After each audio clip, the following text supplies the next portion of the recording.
আমি আমার খালাতো ভাইকে নিয়ে মাঝে মাঝে ঘুরতে যাই। ঘুরতে গেলে মাঝে মধ্যে অবস্থা এমন হয়ে যায় যে রোদের প্রখরে আমরা ক্লান্ত হয়ে যাই।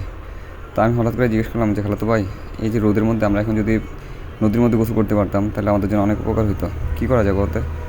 তো আমার খালাতো ভাই বলতেছে যে এই যে দেখতে পাচ্ছেন এই যে নদীটা, এই নদীটাতে নামে যে আসেন। আমি ওরে বললাম এটা তো শুকনো নদী, শুকনো নদীর মধ্যে কি গোসল করা যাবে? আমার খালাতো ভাই বলে এখন পানি যেহেতু নাই, শুকনো নদীর মধ্যেই গিয়ে আমরা সাঁতার টাতার কাটতেই হবে। পানি থাকুক না থাকুক গৈরাগুড়ি তো করতাম, তো গৈরাগুড়ি করলে মনে সান্ত্বনা দিতে পারলাম।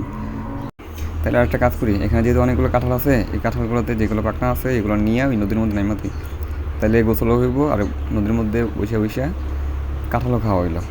তো অনেক খোঁজাখুঁজি করতেছি যে আসলে কোনো কাঁঠাল পাক্কা আছে কি না। উপরের দিকে একটা ছোটো একটা কাঁঠাল পাইছি, এটা পাকা পাকা বাপ।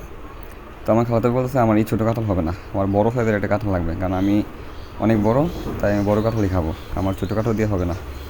তাই আমি বললাম এখন যেহেতু ছোটো কাঁঠালই আছে ছোটো কাঁঠালটাই খাই, না ছোটো কাঁঠাল দিয়ে হইব না, আমি ছোটো কাঁঠাল দিলে হইব না, আমি নামবো না, বড় কাঁঠাল লাগবে। তো এখানে আর কোনো বড় কাঁঠাল পাকা ছিল না। তো বড় কাঁঠাল পাকা না থাকার কারণে আমরা অনেক গুণ বিসর্জন দিয়ে এখানে ক্ষমা দিলাম যে এখানে আমরা নামবো না।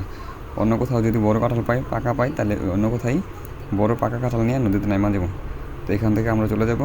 আর আশেপাশে এই যে বাড়িঘর আছে, বাড়িঘরের মানুষগুলো আমরা দেখতেছি কি না দেখতেছি এটা একটু খেয়াল করতেছি।